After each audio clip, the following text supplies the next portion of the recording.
اے مومنو خدا کا مہمان آ گیا ہے، اے مومنو خدا کا مہمان آ گیا ہے، خوشیاں مناؤ لوگو رمضان آ گیا ہے۔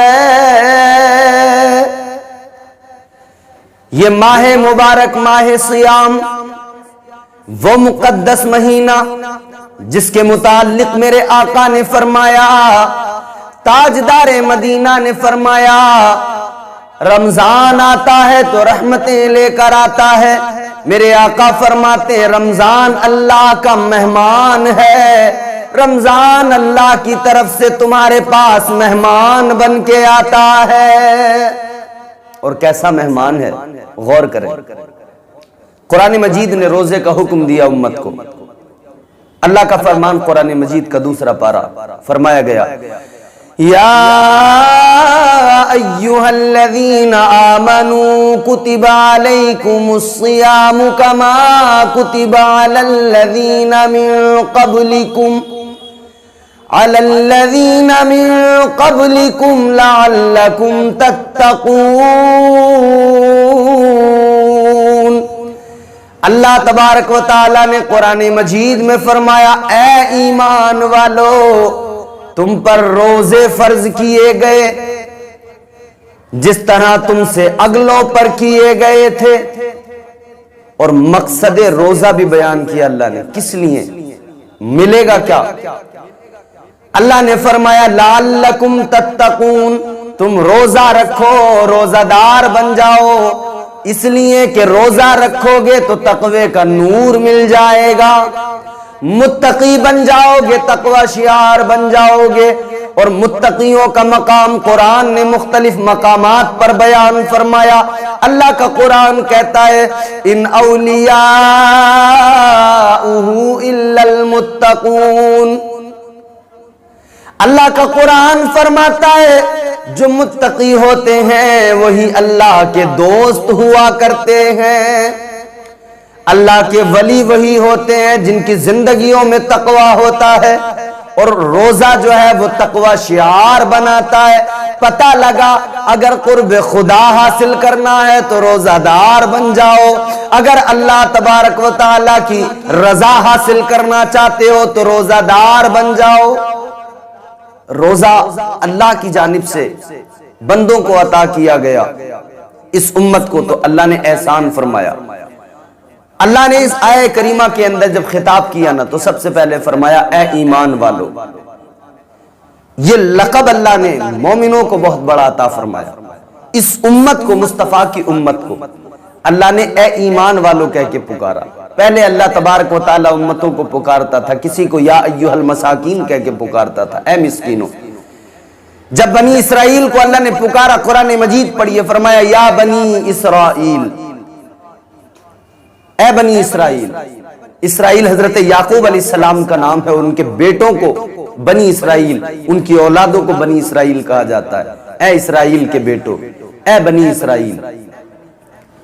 اللہ نے ان امتوں کو پکارا تو پکارنے کا انداز الگ تھا، لیکن جب امت مصطفیٰ، امت محمد صلی اللہ علیہ وسلم کو پکارا تو اللہ کو اس امت پہ پیار آیا، اللہ نے انہیں ایمان والوں کا خطاب دیا۔ مختلف مقامات پر اللہ نے فرمایا اے ایمان والو، اور جب قرآن میں آتا ہے اے ایمان والو بندہ تیار ہو جاتا ہے، اب رب کا کوئی فرمان آنے والا ہے۔ اللہ اکبر کبیرہ۔ حضرت امام حسن رضی اللہ تعالیٰ عنہ جب قرآن مجید کی تلاوت کیا کرتے تھے، آپ جب قرآن مجید پڑھا کرتے تھے اور جب پڑھتے ہوئے آتا تھا یا ایھا الذین آمنوا، حضرت امام حسن قرآن مجید کو بند کیا کرتے تھے، آنسو بہا کے عرض کرتے تھے لبیک اللہم لبیک، اے پروردگار میں حاضر ہوں، حکم فرما۔ تو یا ایھا الذین آمنوا کہہ کے اللہ نے مخاطب کیا، فرمایا روزے رکھو۔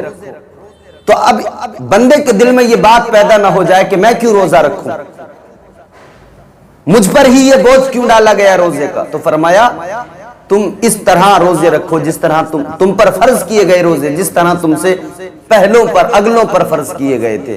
تو مطلب بندے کو سمجھ میں آ جاتا ہے کہ روزہ مجھ پر بھی فرض ہوا ہے اور پہلی امتوں پر بھی اللہ نے فرض کیا تھا۔ تو پھر آگے اللہ فرماتا ہے کہ تم روزہ رکھو گے تو تمہیں انعام دوں گا. انعام کیا ہے؟ فرمایا تقوی کا نور مل جائے گا. اور ایک مقام پہ اللہ نے فرمایا، اللہ تبارک و تعالیٰ بندوں سے فرماتا ہے الصوم لی وانا اجزی بہ، فرماتا ہے روزہ میرے لیے ہے، اس کی جزا بھی قیامت کے دن میں عطا کروں گا. اے لوگو یاد رکھنا روزہ وہ عبادت ہے، مولا علی فرماتے ہیں یہ وہ حسین اور خوبصورت عبادت ہے، روزہ وہ حسین عبادت ہے کہ بندہ روزہ رکھ کر سو جائے تب بھی فرشتے اس کی نیکیاں لکھتے رہتے ہیں. یہ وہ عبادت ہے، روزہ دار سوتا ہے تب بھی نیکیاں لکھی جاتی ہیں، ادھر سو رہا ہے ادھر نیکیاں لکھی جا رہی ہیں. اللہ فرمائے گا روزہ میرے لیے ہے، اس کی جزا بھی قیامت کے دن میں عطا کروں گا. اے لوگو یاد رکھنا، قیامت کا منظر بھی سامنے رکھنا. کل قیامت کا دن ہوگا، نفسی نفسی کا عالم ہوگا، نمازی آئیں گے، اللہ فرمائے گا فرشتوں انہیں اتنا ثواب دے دو. نمازیوں کو ثواب ملے گا چلے جائیں گے، نیکیاں ملیں گی چلے جائیں گے. سخی آئیں گے، اللہ فرمائے گا ان کو اتنی نیکیاں دے دو، اللہ اکبر، ان کو بھی نیکیاں مل جائیں گی. عابد آئیں گے، زاہد آئیں گے، جتنے بھی عبادت گزار آئیں گے سب کو ثواب نیکیاں ملتی رہیں گی. لیکن جب قیامت کے دن روزہ دار آئیں گے جنہوں نے اللہ کی رضا کے لیے بھوک اور پیاس کو برداشت کیا، وہ روزہ دار جب قیامت کے دن آئیں گے اللہ فرمائے گا اے فرشتوں ہٹ جاؤ، روزے دار کے اور میرے درمیان سے ہٹ جاؤ. فرشتے عرض کریں گے مولا کیا بات ہے، نمازی آئے نیکیاں تو نے ہم سے دلوائی ہمارے سامنے، پروردگار عالم سخی آئے تو نے نیکیاں ہم سے دلوائی. اللہ فرمائے گا وہ نمازی تھے، سخی تھے، ان کی عبادتوں کی نیکیاں، ان کی عبادتوں کا ثواب تم سے دلوا دیا، لیکن یہ روزہ دار ہیں. اے میرے فرشتوں روزہ داروں کے اور میرے درمیان سے ہٹ جاؤ، اس لیے کہ انہیں جزا میں دوں گا، انہیں نیکیاں میں عطا کروں گا. اے مولا تو کیوں دے گا؟ اللہ فرمائے گا میں انہیں ثواب ہی اتنا زیادہ دینے والا ہوں کہ تم گنتی بھول جاؤ گے، انہیں بے حساب اجر عطا فرماؤں گا. روزے میں خلوص ہوتا ہے. اور یہ بھی یاد رہے حضرت آدم علیہ السلام کی اولادوں میں تقریباً تیسری پشت میں ایک بادشاہ تھا. اس وقت اس ملک میں قحط پڑ گیا، بڑی پریشانیوں کا سامنا تھا، اناج ختم ہونے لگا تھا. اس بادشاہ نے لوگوں سے کہا تھا کہ ایک کام کرو، ایک وقت کھانا کھاؤ، ایک وقت کا کھانا بچاؤ تاکہ وہ آگے کام میں آ سکے. لوگوں نے اس کو جو ہے پسند کیا اور اسی پر عمل کیا. ایک وقت کھاتے تھے، ایک وقت کا بچاتے تھے. اللہ کو یہ ادا پسند آئی. اس وقت کے پیغمبر پر اللہ نے وحی فرمائی کہ یہ ادا ہمیں پسند آئی ہے، لہٰذا یہ روزہ اب فرض کیا جاتا ہے. یعنی بندہ صبح کو صبح صادق سے پہلے کھائے، سحری میں کھائے اور اس کے بعد میں پھر روزے کی نیت کر لے، اور غروب آفتاب تک وہ بھوک اور پیاس کی شدت کو برداشت کر کے اللہ کی عبادت اور ریاضت میں لگ جائے. پھر جب غروب آفتاب ہو، جب افطار کا وقت ہو، پھر وہ بندہ روزہ افطار کرے. اے میرے عزیزوں میں ایک بات یہاں پر عرض کرنا چاہتا ہوں، اللہ تو اپنے بندوں سے بڑا پیار کرتا ہے. اے لوگوں اللہ کی محبت یہ، پروردگار کا پیار یہ، اللہ اپنے بندوں سے 70 ماہوں سے زیادہ محبت کیا کرتا ہے، 70 ماہوں سے زیادہ پیار کیا کرتا ہے. تو رب اتنا پیار کرتا ہے، پھر اتنا پیار کرنے کے باوجود اللہ نے روزہ فرض کر دیا.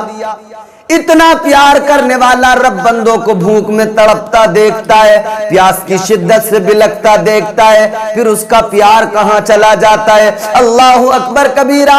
بعض لوگوں کے ذہن میں خیال آئے گا کہ رب پیار بھی اتنا کرتا ہے اور بھوکا پیاسا کس لیے رکھتا ہے. تو لوگوں سمجھو ذرا، میرے آقا نے فرمایا اللہ اپنے بندوں سے 70 ماہوں سے زیادہ پیار کرتا ہے، 70 ماہوں سے زیادہ محبت کرتا ہے. ایک ماں اپنے بچے سے سے کتنی محبت کرتی ہے، کتنا پیار کیا کرتی ہے، اس کی محبت یہ ہے، اس کا پیار یہ ہے۔ اللہ اکبر کبیرہ، بچہ تڑپ جائے ماں پہلے تڑپ جاتی ہے، بچے کو تکلیف ہو ماں پہلے بے قرار ہو جاتی ہے، اللہ اکبر۔ لیکن پھر وہی بچہ بیمار ہو جائے، پھر وہی بچہ کسی بیماری میں جب بیماری کا شکار ہو تو ماں ڈاکٹر کو دکھاتی ہے، ڈاکٹر کڑوی دوائیں دیا کرتا ہے، لو اپنے بچے کو یہ دوا پلا دینا۔ ماں دوائی لے کے آتی ہے، بچہ اس بد ذائقہ کڑوی دوائی کو پینا نہیں چاہتا، ماں ہاتھ پکڑتی ہے، پیر پکڑتی ہے، زبردستی بچے کو کڑوی دوائی پلا دیتی ہے۔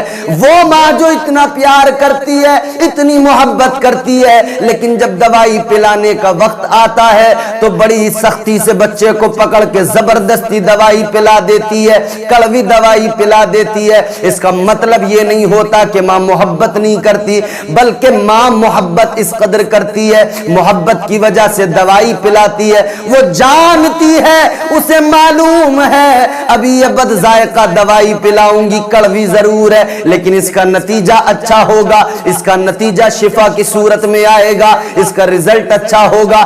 ایک ماں کی محبت یہ، پروردگار عالم 70 ماؤں سے زیادہ پیار کرتا ہے۔ رب کی مشیت بھی یہی ہے، بندے کو بھوک میں ذرا سی تکلیف تو ہوگی، پیاس کے سبب تکلیف تو ہوگی، لیکن اس کا رزلٹ بڑا اچھا ہوگا، نتیجہ بڑا اچھا ہوگا۔ اور نتیجہ کیا ہوگا؟ کل قیامت کے دن بندے کو جنت میں داخلہ مل جائے گا۔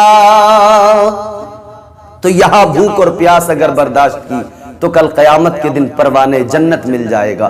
روزہ وہ عبادت ہے جس میں خلوص ہے۔ نماز پڑھے بندہ دنیا دیکھتی ہے، حج کرے بندہ دنیا دیکھتی ہے، کل قیامت کے دن ہوگا، شہید اٹھیں گے، شہید اللہ کی بارگاہ میں۔ اللہ فرمائے گا ہاں، وہ کہے گا مالک میں نے تیرے لیے جہاد کیا، اللہ فرمائے گا فرشتوں اسے جہنم میں لے جاؤ۔ یا اللہ میں تو جہاد کیا، میں نے شہید ہوا، اللہ فرمائے گا تیرے جہاد میں خلوص نہیں تھا، تو نے اس لیے کیا کہ لوگ تجھے بہادر کہیں، لوگ تیری تعریفیں کریں، لہٰذا فرشتوں کو حکم ہوگا اس کی عبادت میں خلوص نہیں، اس کے جہاد میں خلوص نہیں، دوزخ میں ڈال دو۔ نمازی آئے گا، اللہ فرمائے گا تو نمازی ہے، کہے گا مالک میں نے نمازیں ادا کی، سجدے کی، اللہ فرمائے گا فرشتوں اسے دوزخ میں ڈال دو۔ یا اللہ میں تو نمازی عبادت گزار سجدے کیے، اللہ فرمائے گا ریاکاری تھی تیرے سجدوں میں، دکھانے کے لیے پڑھتا تھا، اس لیے پڑھتا تھا لوگ تجھے نمازی کہیں، جہنم میں ڈال دیا جائے گا۔ کل قیامت کا دن ہوگا، قرآن پڑھنے والا قاری آئے گا، اللہ فرمائے گا اسے بھی دوزخ میں ڈالو، مالک میں تو قرآن پڑھتا تھا، تیرے قرآن کی تلاوت کیا کرتا تھا، اللہ فرمائے گا تو قرآن پڑھتا ضرور تھا مگر خلوص نہیں تھا، اس لیے پڑھتا تھا لوگ تیری لہجے کی تیرے تعریف کریں، تیرے انداز کی تعریف کریں، تیری قرات کی تعریف کریں، لوگ چرچے کریں کہ تو بہت اچھا قاری ہے، لہٰذا تیری عبادت میں خلوص نہیں، تیرے قرآن پڑھنے میں خلوص نہیں، خالص نہیں تیرا عمل، فرشتوں کو حکم ہوگا دوزخ میں ڈال دو۔ لیکن وہاں پر جب سب کی عبادتیں اس طرح کی ہوں گی، روزہ دار آئے گا، اللہ فرمائے گا روزہ وہ عبادت ہے جس میں خلوص ہے۔ حج کرنے والے کو دنیا دیکھتی ہے، نماز پڑھنے والے کو دنیا دیکھتی ہے، لیکن جو روزہ رکھتا ہے یہ بندے کا اور رب کے درمیان کا معاملہ ہے۔ اگر بندہ روزہ دار ہے تو کسی کو پتہ نہیں لگتا کہ یہ روزہ دار ہے۔ اور روزے کا معنی عربی میں روزے کو کیا کہتے ہیں؟ صوم، اور صوم کا معنی کیا ہے؟ رک جانا۔ روزہ صرف یہ نہیں کہ بھوک سے رک جائے، پیاس سے رک جائے، نہیں، بلکہ روزے کا مطلب یہ ہے جس طرح قرآن مجید میں فرمایا گیا، حضرت مریم اپنے بیٹے حضرت عیسیٰ علیہ السلام کو لے کر جب بستی میں آئی، جب لوگوں نے معلوم کیا مریم یہ بچہ کس کا لے کر آئی ہے، تیری شادی بھی نہیں ہوئی ہے مریم، بچہ کس کا لے کر آ گئی، اللہ نے فرمایا مریم تو اپنی زبان نہ کھولنا، اے مریم تو کچھ بھی نہ بولنا، تو کہہ دینا میں نے روزہ رکھا ہے، میں کسی سے بات نہیں کروں گی، بات نہ کرنے کا روزہ رکھا ہے۔ تو پتا چل گیا کہ حضرت مریم کو اللہ کا یہ فرمان کہ تو کہہ دینا میں نے بولنے کا روزہ رکھا ہے۔ اللہ اکبر کبیرہ پتہ لگا اللہ کی رضا کے لیے اگر کوئی بولنے سے رک جائے، یعنی جھوٹ بولنے سے یا کچھ بھی بولنے سے رک جائے، یہ بھی اس کا روزہ ہے۔ اے میرے عزیزو، روزے کا مفہوم ہی یہی ہے، بندہ برائی سے بھی رک جائے، بندہ غیبت سے بھی رک جائے، بندہ چغلی سے بھی رک جائے، بندہ برے کاموں سے رک جائے، تمام عیوب سے رک جائے، اللہ کی عبادت میں لگ جائے، خلوص کے ساتھ پروردگار کا ذکر کرے، اپنے رب سے مناجات کرے، اپنے رب کو یاد کرے۔ قسم خدا کی یہ وہ عبادت ہے جس عبادت کے اندر خلوص ہے۔ اور اسی مہینے کے اندر ایک عبادت اور، ایک خاص نماز اور، جسے نماز تراویح کے نام سے جانا جاتا ہے۔ سارے لوگ مل کر 20 رکعت تراویح رات کو نماز عشاء کے بعد ادا کرتے ہیں، اور اس لیے کہ اللہ راضی ہو جائے۔ اور لوگوں دن بھر کے تھکے ہارے، دن بھر روزے سے رہنے کے باوجود، بھوک پیاس کی شدت برداشت کرنے کے باوجود، ایک مومن کے روزے کی طاقت اور ایمان کی طاقت یہ ہے کہ وہ رات کو نماز عشاء پڑھتا ہے، اس کے بعد میں 20 رکعت تراویح کی نماز بھی پڑھتا ہے۔ اسی لیے جوہر کانپوری نے کہا ہے، بھوک اور پیاس کی شدت بھی خدا والوں میں جذبہ شوق عبادت کو بڑھا دیتی ہے، تھکنے دیتا نہیں ایمان کی طاقت کا نشہ، روزہ داروں کو تراویح مزہ دیتی ہے۔